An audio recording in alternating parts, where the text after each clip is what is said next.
here fucking crying. Monkey D. Goofy. D. Goofy. Mr. Slobber, this bad guy. Why would they do that, bro? Bro, because it's get you ready, don't Yeah, no!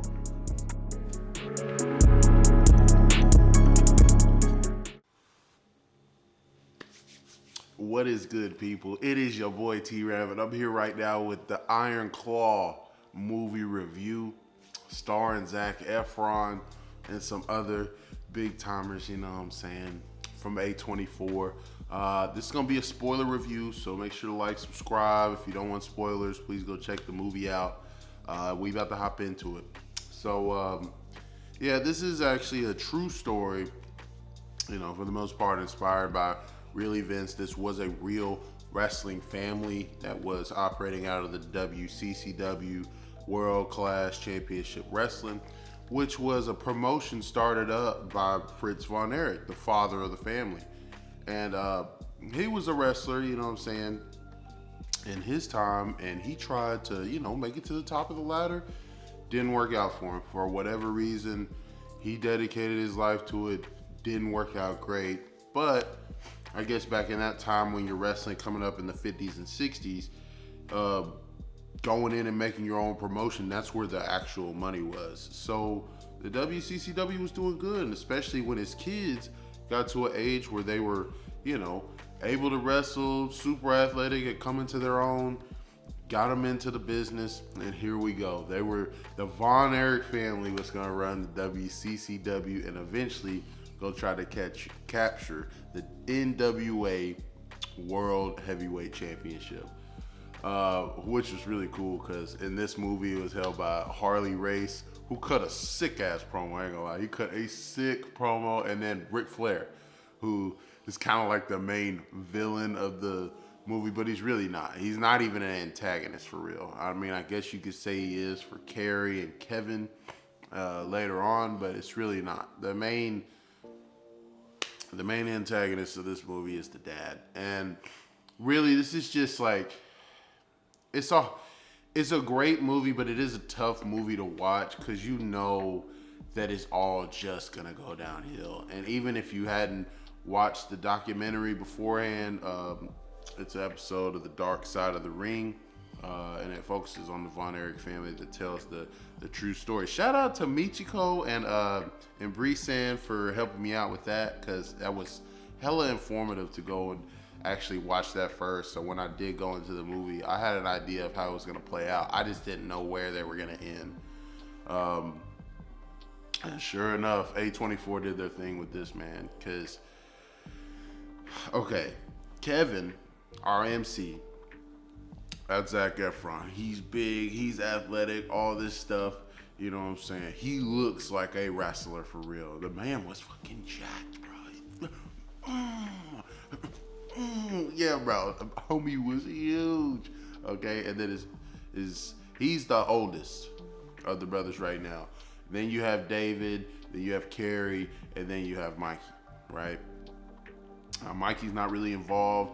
He's inclined to do other stuff, you know what I'm saying? He's more musically talented, he's in a band, all that stuff, and he doesn't have the body for it at all. But the other three, that's right up their alley, bro. Zach is huge. His younger brother, David, well, I think the second oldest at this time, and the gap between them shouldn't be that far, but he's, you know what I'm saying? He's taller than Kevin is. And he's got the frame for it, but he ain't as jacked as Zac Efron is or whatever, right? But one thing that he does have, he got the promo skills, dog, because after Kevin, you know what I'm saying, wins his Texas Heavyweight World Championship, Harley Race comes down. They're trying to get this nigga involved, see if he could eventually get a shot at the title, because this was going to be a non-championship match. He gets fucked up. I ain't gonna lie. He gets fucked up. When he got suplexed outside of the ring and he bounced off that concrete floor and you just see his chest, it started spasming, bro. And he tells his father later on, he was like, well, you didn't get up early. He's like, bro, I couldn't. I was physically unable to move. And he's like, you gotta take it. You gotta be strong. So already you can kind of see it's never ever good enough for the father, and he's been telling these kids ever since they were little, if you're the strongest, the fastest, the best, nothing will ever hurt you. You train the hardest, all this stuff, nothing bad is ever gonna happen to you, basically. Well, not quite the case. So after he kind of loses, he's supposed to get out there and cut a promo, try and get him that rematch. David comes and grabs the mic after running Harley up out of there, after he was doing some extracurricular stuff, and he cuts a great promo. And it kind of caused a little bit of friction between him and between him and Kevin, right? Because he's like, you should have let me talk. You should have let me have my chance. But you can tell that that's not Kevin's strength. But as we know of wrestling now, if you could talk on the mic and get in that ring and put in that work, bro, you're going to be pushed to the moon. Okay, because before all this happened, Kevin was the guy. He was going to be the one that's, pushed to go and get that heavyweight championship. He is the oldest. It makes the most sense.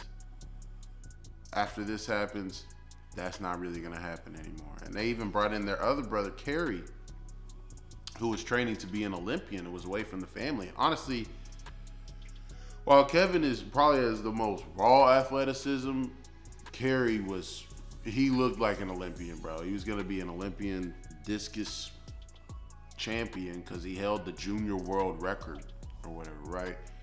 But I guess due to, Soviet Union type stuff, they weren't going to go to the Olympics over there. I think it was in the 70s or something like that.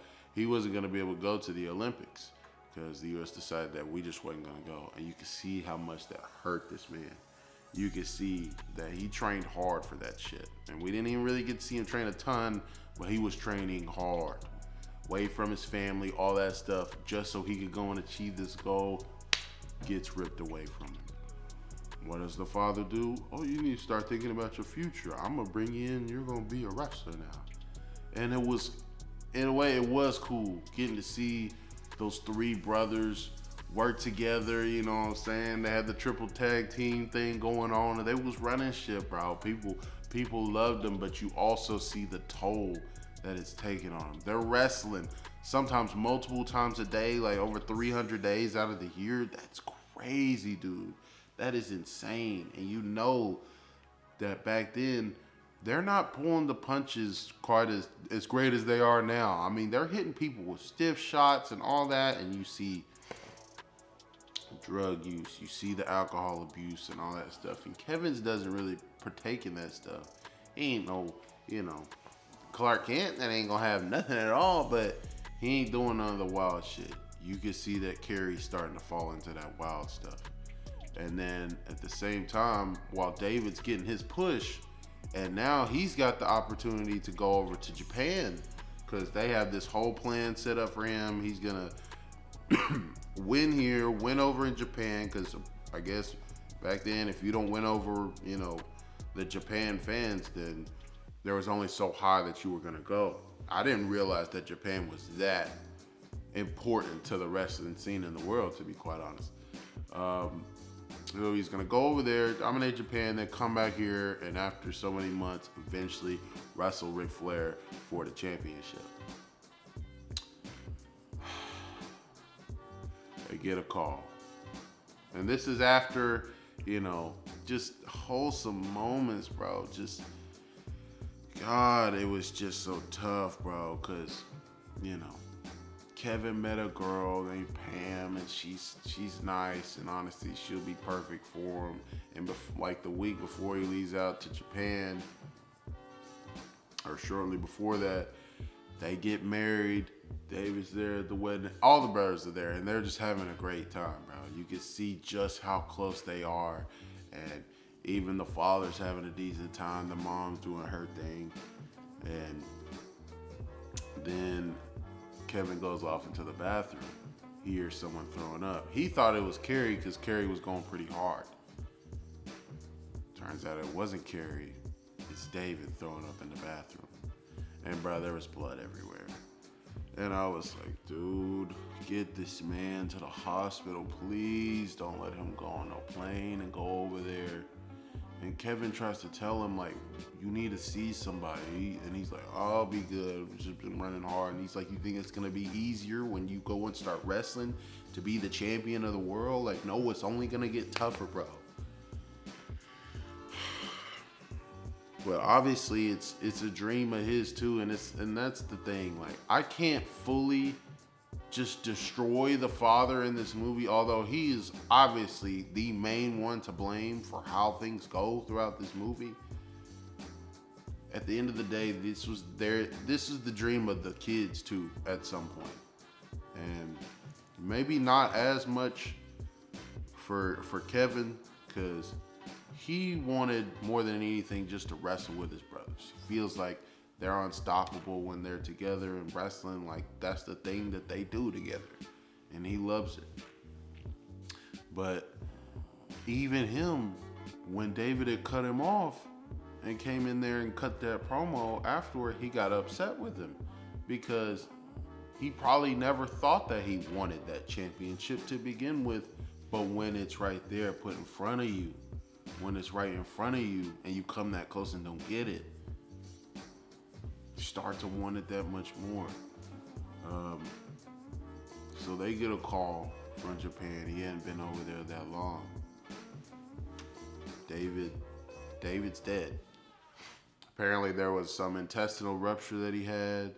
A lot of people speculated it was drugs, it was this, that, and the third. According to the autopsy, it was just an intestinal rupture type shit.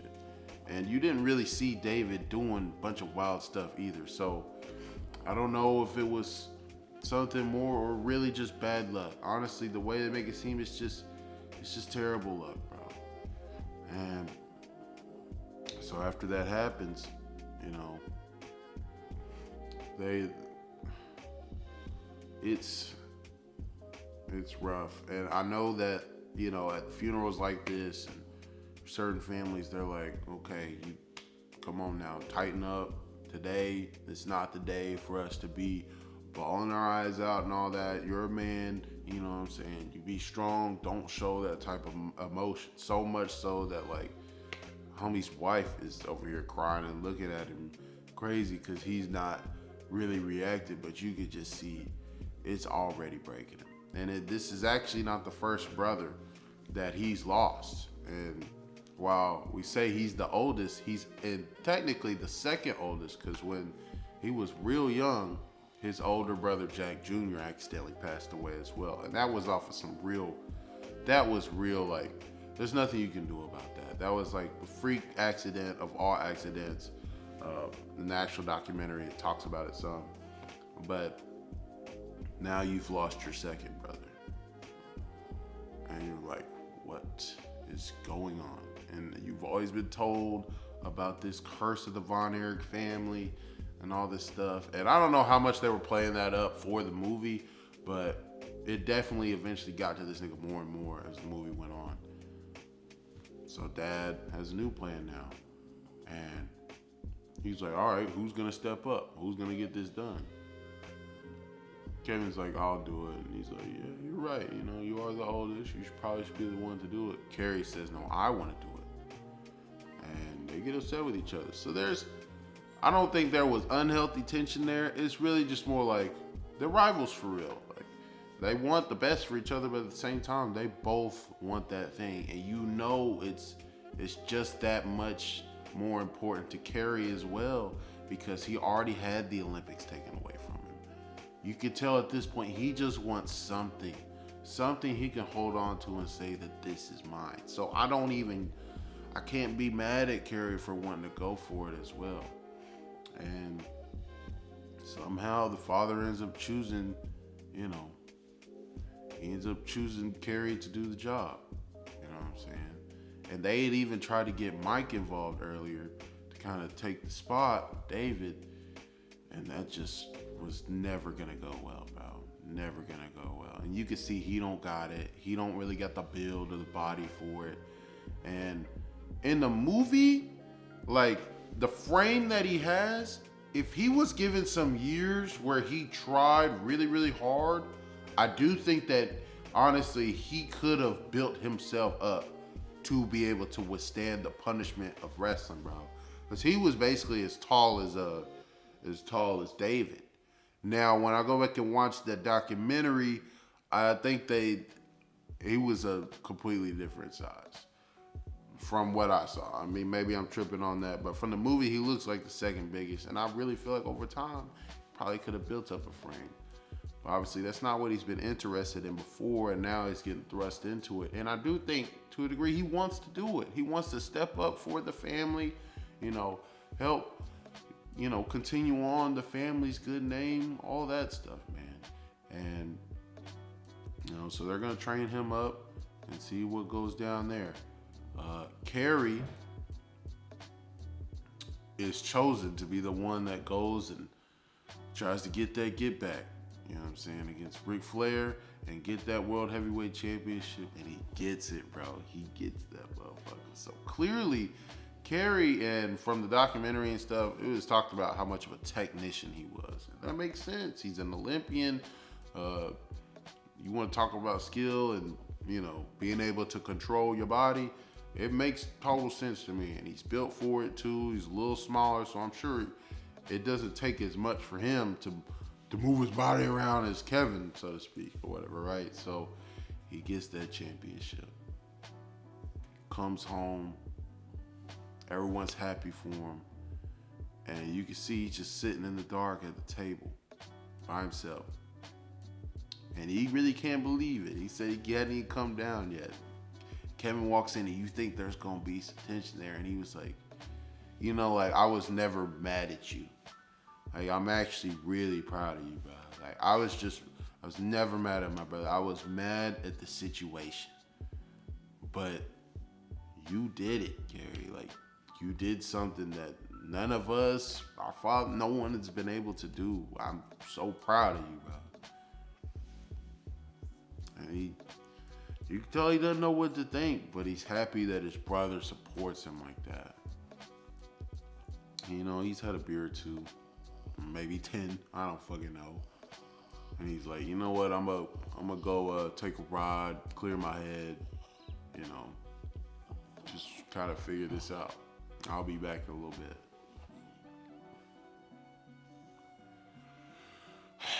You knew it wasn't gonna be good. And I love the way they directed this, because morning comes and Carrie is limping and has crutches coming into the kitchen. And then the camera pans out. Man's fucking lower leg has been amputated. But apparently he got in some horrendous motorcycle crash. That's it.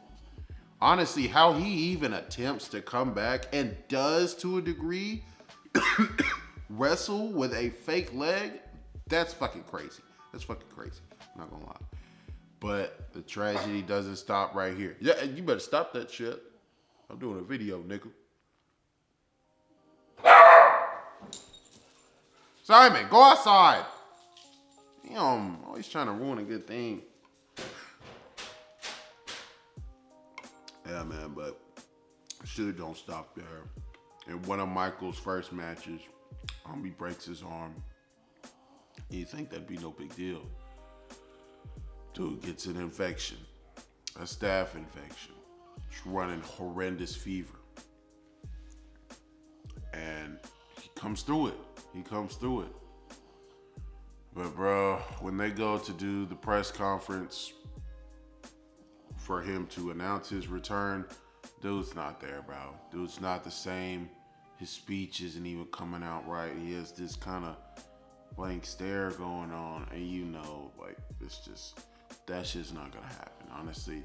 And it's horrible luck, bro. It's horrible luck. While Carrie's was self-inflicted, this is just, what can you do, bro? What can you do? Like, who expects to get a staph infection just from having a broken arm or whatever, right? And it messed his brain up, man. So what happens later on, like, I can't be really mad at anyone in that situation. Dude's just not right. Later in the movie, he takes pills to kill himself, because it was a scene earlier with his mom And they're sitting there and she's looking at him and she could tell that her son's not right. She could tell. And he's just staring off at some of the paintings on the wall. And he has this moment of clarity. And he's like, everybody wants me to be David. Everybody wants me to replace him. I can't replace him. I can't do what y'all want. And it just kills you, bro. And they go out, find him in the field. Another brother is gone. And there's only Carrie left.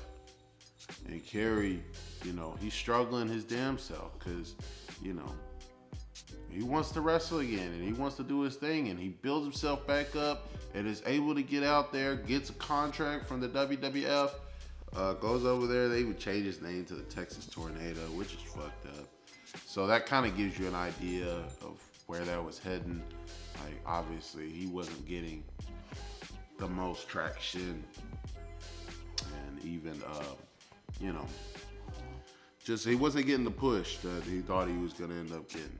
And so he's coming home for Christmas, and, you know, he's lying to his father, talking about how, okay, Chester, I'm sorry, brother. You can't sleep here because you're loud as shit. Come on. Come on. Come on. You are loud as hell.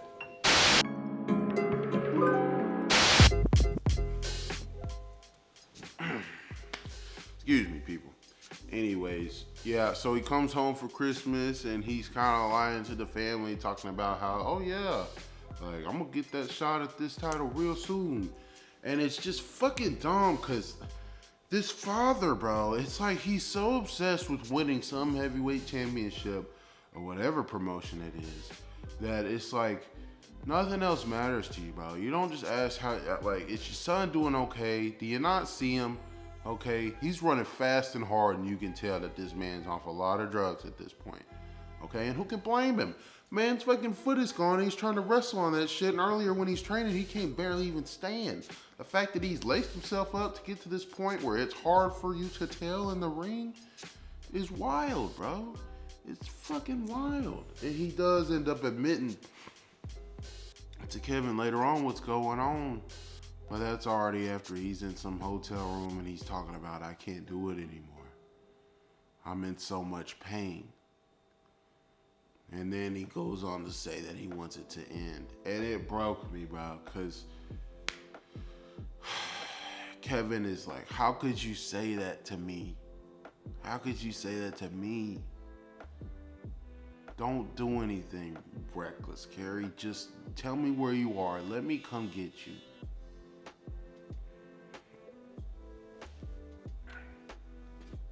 Hangs up. Carrie heads towards the house. Gets there just before Kevin. And Kevin had called his father. He's like, be on the lookout for Carrie. He's in a bad way, Dad. We need to help him. He's in a really bad state right now. He's like, oh, I'm working. I'm pouring concrete. Like, it's your brother. You help. And he kept on saying that throughout the movie. And the mom did the same thing. That's why I can't fully put it on the dad. The mom was doing the same type of shit. Clearly, earlier in your life, you know, back when you, with your first two kids, you were conscious about this life and the money and all this other stuff. And I understand God will lead the way. Faith and love for your family, that will lead you to prosperity. But you've already lost several children, bro. How could you let this happen on your watch? How could you let it happen on your watch? Kevin runs up to the house because he sees Carrie's car is out in front, doors open, he's not there. Runs up to the house, you hear the fucking gunshot. And it's right over by the house. And then Dad comes out of nowhere. Dad comes out of nowhere. What happened? And Kevin runs over. And he just cradles him, bro. Because he knows he shot himself right in the chest, bro. And it was over. It was over. And he had left a note saying that he was gonna walk with his brothers tonight.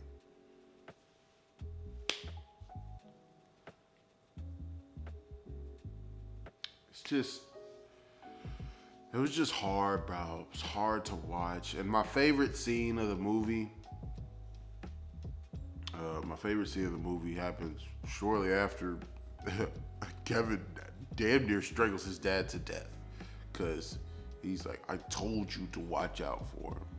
And the dad's still blaming him. He's like, you're his brother. He called you. You should have helped him. And he lets him go. And he goes back over to his brother. And he picks him up. And he's just walking away from the tree, fighting the tears, bro. He's fighting it, but he is crying some. And he walks past the dad who's still sitting on the ground, just looking like he just can't believe what happened. Bro, this is, man, bro. Man. And he comes in and he sets Carrie down on the kitchen, like the dining room table, bro. And he's just looking at him. And then you get this scene where it's showing Carrie, but clearly he's in the afterlife. And it's their place, you know what I'm saying? Everything's so beautiful. You see him jump around, he's got his foot back, all that. And then he hops on the boat, you know, pays the toll. I like that little touch, that was kind of cool. And then you see David, and you see Mikey. And Mike's able to play his instruments again. And David has his championship belt, man. And they make some comment about that. It's like, damn, couldn't become heavyweight champion till the afterlife, huh? It's like, yeah, pretty good though. They just hug. And then Jack Jr.'s there as well, and he's still a kid.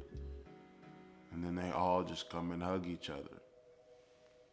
And then it cuts back to this nigga Kevin looking at his brother. And in a way, you understand it, and you understand how much pain they were in. You do, especially for Mikey and Carrie. But you left a note saying that you were gonna walk with your brothers tonight. And your brother, you left him. You left him behind. And now, he's not even a brother no more. All his brothers are gone. That's just, well, you can't make that shit up, man. That shit, it just kills you. It kills you. And through all this time, Kevin's had the toughest time with his family. Like, he doesn't even want to go around his little boys because he's worried he's gonna get the curse to rub off on him. But after Carrie goes, and then he ends up getting a match with Ric Flair, he does a solid job. And you know, this was actually before. I apologize. This was before because Carrie was still around. But there's little moments that happen in the movie where you can see, like, okay, like, he's been spiraling and he's been in a bad way of his own this whole time. But once he got that match with Ric, boy, that nigga was fucking funny, dog. He was perfect. And the way he came in after that match, and he's hair all fucked up, bloody everywhere, and he's just happy as can be. He was like, you know what? I thought you was soft, Kev. I ain't gonna lie. Come out, have a drink with me, man. I'll give you a rematch whenever you want. I like that shit, bro, because it just validated. It's like, to reach that top, you do gotta go through some crazy, crazy stuff. But you can't necessarily control exactly how that's gonna go, and I think that's where the father fucked up. He He had this particular vision. Okay, y'all are gonna go and get these championships in this way, and y'all gonna do it like this, and this. And sometimes it don't work out that way. And sometimes you get opportunities when you were never supposed to get them hoes. Like, man, this got disqualified for fucking up Ric Flair, which doesn't do their family any good. And his brother and his dad got on his ass about it before. But it led to an immediate, you know what I'm saying, Ric Flair's like, oh yeah, I'll get you a rematch whenever you want. When that's the shit that they were trying to get so much before. And I think it let Kevin know, it's like, at the end of the day, you just gotta let go. God's gonna let things happen as it's gonna happen. And, you know, you can try to change certain things, but at the end of the day, certain things are just going to happen the way they're gonna happen. And I think that's the only redeemable thing about this movie, is the way that Kevin was able to deal with all of the tragedy that had happened in his life. But by focusing on his family, his wife, his little boys, he was able to get through that to where wrestling wasn't the end all be all. And while it was still a part of him, a huge part of him, hell, it helped him get through a lot of these tragedies that happened. More than anything, it made him realize what was important.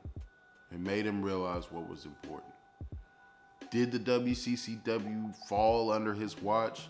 Yes, and he ended up being bought out, but the writing was on the wall well before. His father had basically run that bitch into the ground, and his father wouldn't even let him forget that shit. His father would not let him forget that shit and was constantly dunking on him. Right? But I really like the way that Kevin dealt with everything that happened just throughout this whole journey, bro. Because that's the type of strength that I could never imagine. I could never imagine losing all of my... And I'm an only child, so I don't know. I have no idea. But I could only imagine growing up, being the eldest, watching out for all your brothers. And eventually, you are the last one left. That's got to be a crazy, crazy feeling, bro. And according to the real story, it got even worse than that. And I kind of wish that they would have put this in the movie. I really do. Because the father had gotten brain cancer.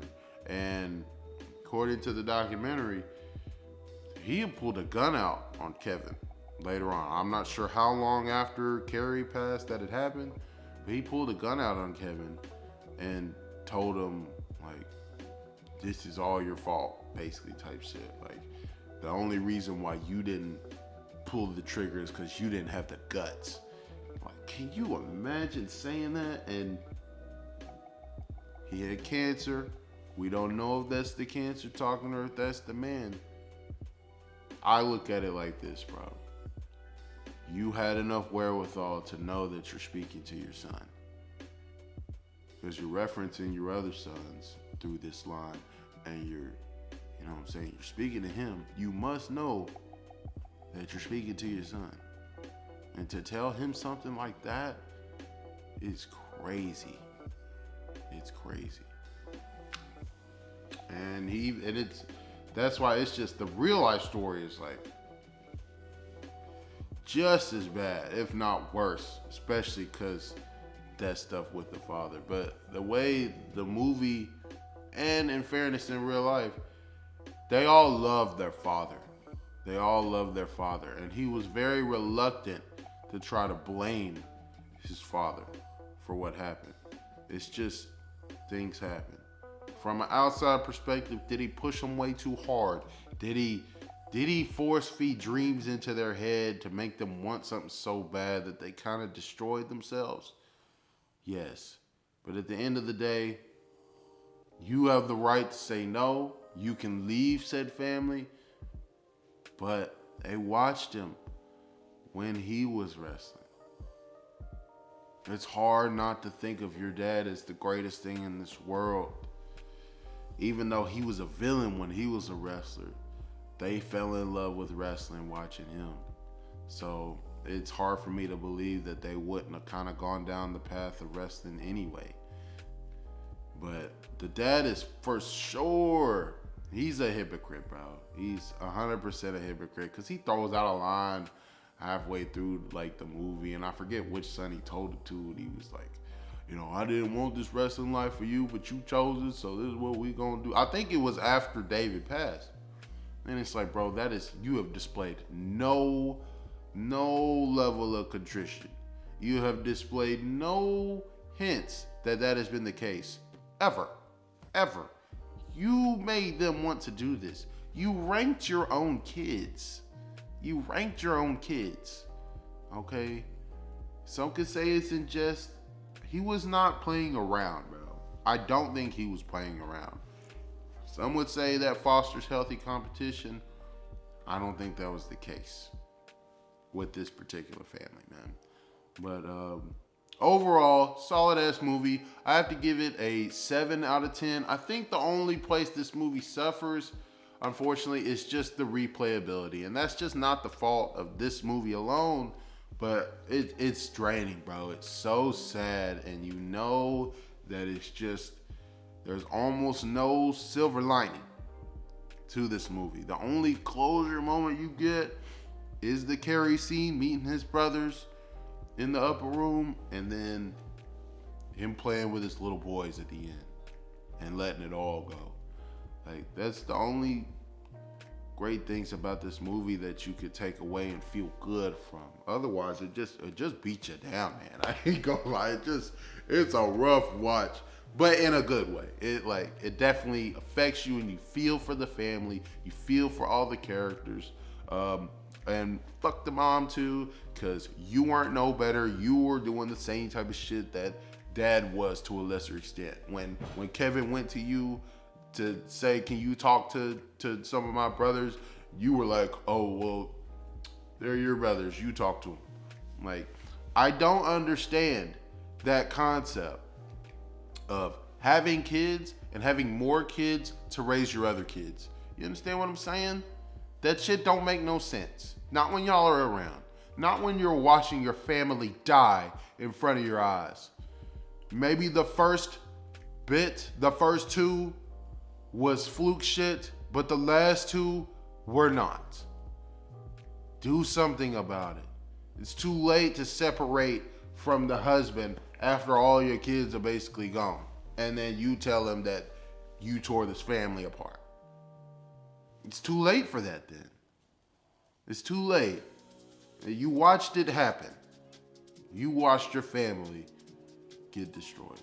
So let me know what y'all thought about the movie, man. I know this review probably ran a little bit longer than I expected, but it was a solid movie. A lot of movies that came out right here at Christmas and all that. So I'm trying to pack in these reviews before my Moddies on Sunday that will be coming out. And I'll let y'all know a little bit more details on that as we get closer. But it's gonna be a good one, baby. All these movies, I gotta pack them in because 2023 was a hell of a movie year. But I will catch y'all on the next one. Like, subscribe. It's your boy T-Rav. I'm out. Bring the iron claw to you.